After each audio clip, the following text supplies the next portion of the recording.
तो सभी व्यूवर्स को नमस्कार व्यूवर्स। तो बात कर लेंगे व्यूवर्स इस वीडियो में MS second year private political science के पेपर की, जो कि 2023 में हुआ सीसीएस यूनिवर्सिटी मेरठ का। और अब जो 20 मार्च 2024 से शायद पेपर स्टार्ट होने जा रहे हैं, तो डेट शीट आज आ चुकी है ना। तो मैं आप सभी से डिस्कस करना चाहूँगा ये पेपर। तो प्रयास करूँगा पूरे 100 क्वेश्चन आपसे डिस्कस कर लूँ। फर्स्ट टाइम जुड़ रहे हैं तो study with doctor Pawan Oberoi channel subscribe कर लीजिएगा। और उसके बाद आप political science MS second year sold year की प्लेलिस्ट देखिएगा। स्टूडेंट्स प्लेलिस्ट जरूर देख लीजिएगा political science MS second year solved paper, जहाँ पर आपको 2021, 2022 और 2023 का लगभग सभी पेपर आपको मिलेंगे, है ना। वीडियो मैंने बना रखी है तो आपको काफ़ी हेल्प मिलेगी। और बहुत सारे स्टूडेंट्स पीडीएफ भी जो है लेनी शुरू कर दिया कई दिन से। तो आप डिस्क्रिप्शन बॉक्स में 6396242878 मोबाइल नंबर है, केवल व्हाट्सएप करिएगा। 350 में आपको सातों के सातों पेपर के क्वेश्चन बैंक दिए जाएंगे, जिसमें 400-500 एमसीक्यूज होंगे सातों सब्जेक्ट के। और 2021, 2022 और 2023 के सभी सातों पेपर्स आपको सोल्ड भी दे दिए जाएंगे, ठीक है। और कोई क्वेश्चन बैंक नहीं लेना चाहता तो केवल 210 रुपये में आपको तीनों साल के सोल्ड पेपर की पीडीएफ प्रोवाइड करा दी जाएगी, क्योंकि स्टूडेंट्स एग्जाम्स के दिनों में बहुत सारे स्टूडेंट्स पीडीएफ जो है वो लेते हैं, ठीक है स्टूडेंट्स। तो चलिए, पी सीरीज मेरे को अवेलेबल हुई है। पेपर का नाम है आपका इंडिया एंड दी वर्ल्ड। बहुत अच्छा पेपर है आपका। टीजीटी पीजीटी के नज़रिए से भी बहुत अच्छा पेपर है, और एनटीए नेट के हिसाब से भी आपको काफ़ी हेल्प मिलेगी इस पेपर से। रिवीजन पर्पस से स्टूडेंट्स वीडियो बना रहा हूं, क्योंकि एग्ज़ाम आ गए हैं। बीए, बीकॉम, एमए, एमकॉम की बहुत सारी बुकलेट अपलोड करनी है। तो 20-25 मिनट की वीडियो बनाऊंगा बहुत जल्दी में। तो केवल क्वेश्चन और आंसर ही डिस्कस करूंगा, ठीक है। ओरिजिनल बुकलेट है, तो आप जो है सीधा क्वेश्चन और आंसर देखिएगा। आंसर सारे के सारे सीसीएस यूनिवर्सिटी की आंसर की के अकॉर्डिंग है, ठीक है व्यूवर्स। चलिए, तो बहुत ज़्यादा डिटेल में नहीं बता पाऊंगा। चलिए, तो नेक्स्ट फर्स्ट क्वेश्चन है कि ताशकंद समझौता भारत के प्रधानमंत्री लाल बहादुर शास्त्री एवं किसके द्वारा हस्ताक्षर किया गया था। तो वो था, ऑप्शन है पाकिस्तानी राष्ट्रपति अयूब खां। सेकंड, स्वतंत्रता के पश्चात भारत की विदेश नीति किसके निर्देशन में संचालित की गई। पंडित जवाहरलाल नेहरू। थर्ड, अंतर्राष्ट्रीय संबंधों के सिद्धांत का वर्णन करते हुए कौटिल्य ने राजमंडल शब्द का प्रयोग किस अर्थ में किया है। तो वो है राज्यों का घेरा, सर्किल ऑफ स्टेट्स। कौटिल्य के अंतर्राष्ट्रीय संबंधों के सिद्धांत में पड़ोसी राज्य क्या होता है। तो होता है एक शत्रु। भारत की विदेश नीति के लक्ष्य योगक्षेम शब्द का अर्थ क्या है। तो इसका अर्थ है सुरक्षा एवं कल्याणकारी। निम्नलिखित में से कौन से देश डोकलाम संकट से जुड़े हुए हैं। भारत और चीन। भारतीय संविधान का कौन सा अनुच्छेद अंतर्राष्ट्रीय शांति एवं सुरक्षा वृद्धि से संबंधित सिद्धांतों का उल्लेख करता है। तो वह अनुच्छेद 51। डोकलाम डैश के ट्राई जंक्शन पर स्थित है। तो वो है भारत, भूटान और चीन। प्राचीन भारत में भारत एवं ग्रीक के राज्यों के संबंधों का विस्तृत विवरण प्रस्तुत करने वाली मैक्सनीज द्वारा लिखी गई पुस्तक का क्या नाम है। तो वो है इंडिका। चाणक्य के अनुसार निम्न में से क्या विरोधी पक्ष को काबू करने की युक्ति नहीं है। तो वो है मान, यानी कि रिस्पेक्ट। भारत के वैदेशिक संबंधों को बनाए रखने हेतु चाणक्य के द्वारा कितने सिद्धांत बताए गए हैं। 6। बाडुंग सम्मेलन डैश से संबंधित है। तो है गुट निरपेक्षता, नॉन अलाइंड मोमेंट। बाडुंग सम्मेलन आयोजित किया गया था सन 1955 में। निम्न में से कौन सा पंचशील का हिस्सा नहीं है। तो है आपसी हस्तक्षेप। निम्न में से किस देश की पार्लियामेंट का भवन भारत द्वारा प्रायोजित किया गया था। अफगानिस्तान। भारत और चीन में सीमा विवाद डैश से चल रहा है, सन 1962 से। निम्न में से किस मुद्दे पर भारत और चीन दोनों सहमति रखते हैं? जलवायु परिवर्तन। भारत और बांग्लादेश के मध्य विवाद का प्रमुख मुद्दा क्या है? तो वो है जल विवाद। निम्न में से कौन सा क्षेत्रीय संगठन नहीं है? UN, United states. निम्न में से कौन सा भारतीय राज्य चीन के साथ अपनी सीमा जोड़ता है? सिक्किम। मैकमोहन लाइन डैश की सीमाओं को पृथक करने वाली रेखा है? तो वह भारत और चीन। बाघा बॉर्डर अपनी डैश के लिए प्रसिद्ध है? ध्वज समारोह के लिए, है ना, अमृतसर के पास है, आप सब जानते ही होंगे। भारत की विदेश नीति का नैतिक पक्ष क्या है? तो पंचशील, वसुधैव कुटुंबकम और वैश्विक समस्या समाधान दृष्टिकोण। तो तीनों ही है ना, डी करेक्ट ऑप्शन है इसमें, उपयुक्त सभी। 2016 में वेनेजुएला में आयोजित 17वें गुट निरपेक्ष सम्मेलन में भारत का प्रतिनिधित्व किसके द्वारा किया गया था? हामिद अंसारी जी द्वारा, जो उपराष्ट्रपति रहे हैं भारत के। शंघाई सहयोग आंदोलन, है ना, SCO का आतंकवादी विरोधी संरचना कहाँ स्थित है? ताशकंद में। मोदी डॉक्ट्रिन वाक्यांश पर आधारित है? तो वो है GDP अब बल से अधिक मायने रखती है ना, ऑप्शन ए। शिमला समझौता भारत एवं किसके मध्य हस्ताक्षर किया गया? पाकिस्तान। भारत प्रथम डैश का हिस्सा है? तो वो है मोदी डॉक्ट्रिन। भारत की स्थलीय सीमा कितने देशों के साथ साझा होती है? 7। ग्लोबल साउथ को डैश के विकासशील विश्व के रूप में जाना जाता है? तो एशिया, अफ्रीका और लैटिन अमेरिका, है ना। तो डी इसमें करेक्ट ऑप्शन है, उपयुक्त सभी। लिट्टे को डैश की हत्या के पश्चात भारत द्वारा आतंकवादी संगठन घोषित किया गया? राजीव गांधी की। भारत की विदेश नीति सदैव डैश के उद्देश्यों पर आधारित रही है? तो वार्ता, शांति और राष्ट्रीय एवं वैश्विक समझौता निर्माण तीनों पर आधारित रही है? तो डी इसका करेक्ट ऑप्शन है, उपयुक्त सभी। निम्न में से किसे मोदी डॉक्ट्रिन का उद्देश्य माना जा सकता है? तो तीनों करेक्ट हैं कि विदेशी पूंजी एवं तकनीक को आकर्षित करना, भारतीय उत्पादों के लिए विदेशी बाजार खोजना और क्षेत्रीय स्थिरता से घनिष्ठ रूप से जुड़ना। तो डी इसमें करेक्ट ऑप्शन है, उपयुक्त सभी। वाक्यांश आवाज की एकता, उद्देश्य की एकता किससे संबंधित है? तो ये हुआ ग्लोबल साउथ सम्मेलन 2023 का, कि आवाज की एकता, उद्देश्य की एकता, है ना। ग्लोबल साउथ सम्मेलन इंपॉर्टेंट क्वेश्चन है, नेट के लायक भी है आपका, 2023। निम्न में से कौन सा देश G20 का सदस्य नहीं है? तो वो है श्रीलंका। अंतर्राष्ट्रीय संबंधों में उत्तर दक्षिण विभाजन अधिकांशतः डैश के स्तर पर आधारित है? तो वह है आर्थिक विकास। भारत के विदेश मंत्री कौन है? तो वह है सुब्रमण्यम जयशंकर। वैक्सीन मैत्री डैश से संबंधित है? कोविड-19। जनवरी 2023 में आयोजित किस सम्मेलन में नरेंद्र मोदी ने अपने उद्घोषणा में कहा कि तुम्हारी आवाज भारत की आवाज है, तुम्हारी प्राथमिकताएं भारत की प्राथमिकता है? तो ये कहा ग्लोबल साउथ सम्मेलन में।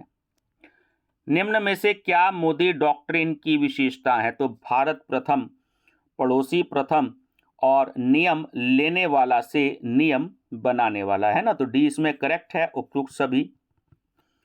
ग्लोबल साउथ इसकी डैश के कारण महत्वपूर्ण है? तो अधिक जनसंख्या, समृद्ध संस्कृति और प्रचुर प्राकृतिक संसाधन। तो इसमें डी ऑप्शन करेक्ट है, उपयुक्त सभी। 2023 गणतंत्र दिवस पर किस राष्ट्र के राष्ट्रपति मुख्य अतिथि थे? इजिप्ट के। निम्न में से कौन सा बांग्लादेश की स्वतंत्रता से संबंधित है? तो ऑप्शन बी कि भारत एवं सोवियत संघ के मध्य शांति, मित्रता एवं सहयोग समझौता। किस वर्ष में प्रधानमंत्री नरेंद्र मोदी ने पाकिस्तान के साथ वार्ता दोबारा प्रारंभ करने का निर्णय लिया और अप्रत्याशित रूप से लाहौर पहुंचे? 2015 में। निम्न में से कौन सा देश भारत के यूपीआई सिस्टम को अपनाने वाला पहला विदेशी देश होगा? नेपाल। वैक्सीन मैत्री डैश के अधीन प्रथम प्रारंभ की गई थी? विदेश मंत्रालय के। जनवरी 18-19 2022 को आयोजित ब्रिक्स शेरपाओं की प्रथम आभासी मीटिंग में भारत का प्रतिनिधित्व किसने किया? वो किया संजय भट्टाचार्य ने। सीमा पर साप्ताहिक बाजार के संबंध में भारत बांग्लादेश की प्रथम मीटिंग कब हुई? तो 22 और 23 जुलाई 2018 में हुई। सऊदी अरब ने औपचारिक योग नवाचार स्थापित करने के लिए भारत के साथ कब समझौता ज्ञापन हस्ताक्षर किया? सन 2021 में। संयुक्त राष्ट्र संघ ने वर्ष 2023 को डैश के रूप में घोषित किया है? बाजरा का अंतरराष्ट्रीय वर्ष। ठीक है। पूर्व अमेरिकी राष्ट्रपति बराक ओबामा 26 जनवरी पर किस वर्ष भारत आए थे? 2015 में। संयुक्त राष्ट्र संघ आधिकारिक रूप से कब अस्तित्व में आया? 24 अक्टूबर 1945 में। मुंबई के 26/11 आतंकवादी हमले में निम्न में से कौन सा आतंकवादी समूह जुड़ा हुआ है? तो वह लश्कर ए तैयबा। ग्लोबल साउथ के विकास के लिए निम्न में से कौन सी चुनौती है? तो हरित ऊर्जा कोष की कमी, चीन का हस्तक्षेप और संसाधनों के उपयोग करने की क्षमता का अभाव। तो इसमें डी ऑप्शन करेक्ट है, उपयुक्त सभी।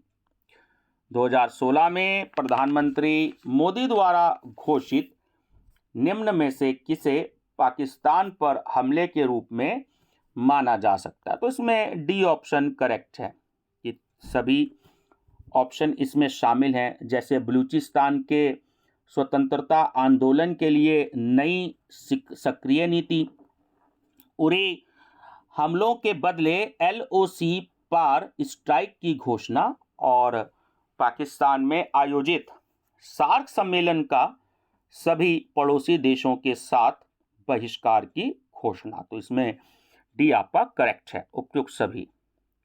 गलवान घाटी संघर्ष निम्न में से किससे संबंधित है? चीन। एलएसी भारत और डैश के मध्य प्रभावी सीमा है? चीन। विदेश नीति की निम्न परिभाषा किसने दी? विदेश नीति विदेश संबंधों का सार है, यदि जे.आर. चाइल्ड्स ने। निम्न में से कौन सा संगठन अंतरराष्ट्रीय स्तर का अंतरराष्ट्रीय संगठन है? एक है ब्लैक पैंथर और दूसरा है लिट्टे। तो डी ऑप्शन करेक्ट है इसमें कि ए और बी दोनों। भारतीय संसद पर आतंकवादी हमला कब हुआ? तो वो हुआ 13 दिसंबर 2001 में। भारत ने संयुक्त राष्ट्र सुरक्षा परिषद आतंकवादी रोधी समिति की अध्यक्षता किस वर्ष में की? 2022 में। निम्न में से कौन सा विदेशी नीति का निर्धारक तत्व है? तो इसमें राष्ट्रीय हित, भौगोलिक परिस्थिति और प्राकृतिक संसाधन तीनों ही हैं। तो डी करेक्ट ऑप्शन है, उपयुक्त सभी। वर्ष 1955 में संयुक्त राष्ट्र में भारत ने डैश के मुद्दे पर विवाद को समाप्त करने में प्रभावी नेतृत्व की भूमिका का निर्वहन किया। तो वो था नए राज्यों के प्रवेश। 1953-54 तक संयुक्त राष्ट्र महासभा के अध्यक्ष के पद पर कौन आसीन रहा? तो वो रहा श्रीमती विजय लक्ष्मी पंडित। बिम्स्टेक में कुल कितने सदस्य हैं? 7। निम्न में से कौन सा बिम्स्टेक का सदस्य दक्षिण पूर्वी एशिया में आता है? थाईलैंड। किस देश में के माध्यम से एशियाई त्रिपक्षीय राजमार्ग भारत और थाईलैंड को जोड़ता है? म्यांमार। बिम्स्टेक एक डैश संगठन है, तो ये है एक अंतर क्षेत्रीय, है ना, संगठन है, इंटर रीजनल। संघाई सहयोग संगठन SOG सम्मेलन 2022 डैश में आयोजित किया गया था? समरकंद में। आतंकवाद में सम्मिलित है, तो हिंसा के प्रयोग की धमकी या प्रयोग भय उत्पन्न करना चाहता है और प्रत्यक्ष विजय असंभव होने पर राजनीतिक उद्देश्यों की प्राप्ति के लिए। तो डी इसमें करेक्ट ऑप्शन है, उपयुक्त सभी। निम्न में से कौन सा सिद्धांत बिम्स्टेक का नहीं है? तो संप्रभुता की असमानता। संयुक्त नौसेना अभ्यास वरुण भारत और किसके बीच हुआ था? फ्रांस के बीच। निम्न में से कौन दक्षिण एशिया एवं दक्षिण पूर्वी एशिया के मध्य कड़ी का काम करता है? बिम्स्टेक। कुछ सामाजिक वैज्ञानिक आतंकवाद को क्या कहते हैं? तो कहते हैं सर्वाधिक कमजोरों का हथियार। ऑपरेशन गर्म हवा तथा ऑपरेशन सर्द हवा डैश पर घुसपैठ को रोकने के लिए किया जाता है? तो वो है राजस्थान की सीमा पर। Kaladan multi modal project dash को जोड़ता है? भारत और म्यांमार को। US federal bureau of investigation, जैसे इंडिया में CBI होती है ना, सेंट्रल ब्यूरो ऑफ इन्वेस्टिगेशन, ऐसे ही अमेरिका में, यानी कि US मतलब यूनाइटेड स्टेट, तो अमेरिका में FBI चलती है ना, फेडरल ब्यूरो ऑफ इन्वेस्टिगेशन। आपने एक फिल्म देखी होगी सनी देओल की, जिसमें वो जाता है और FBI होती है उसमें, नाम ध्यान नहीं आ रहा मुझे उस मूवी का, तो उसमें अमेरिका जाता है वो, है ना। तो FBI है वहाँ की जो खुफिया, ये जो वहाँ की एजेंसी होती है। तो FBI अंतर्राष्ट्रीय एवं घरेलू आतंकवाद दोनों में डैश को सम्मिलित मानती है, तो हिंसक एवं आपराधिक कृत्य, है ना, दोनों को। बिम्स्टेक के अंतर्गत सहयोग के मुख्य क्षेत्र कौन से हैं? तो पर्यटन, मत्स्य पालन और कृषि तीनों ही आते हैं, तो डी करेक्ट ऑप्शन है, उपयुक्त सभी। SCO का मुख्यालय कहाँ है? बीजिंग, और बीजिंग जो है वो चाइना की राजधानी है। 1790 के दशक में किस क्रांति के दौरान पहली बार आतंकवाद शब्द का प्रयोग किया गया? फ्रांसीसी क्रांति। बिम्स्टेक का मुख्य उद्देश्य देशों के मध्य डैश का सुधार करना है, आर्थिक सहयोग का। पर्यावरण आतंकवाद शब्द का 20वीं शताब्दी के अंत में डैश कार्यों को वर्णित करने के लिए प्रयोग किया गया?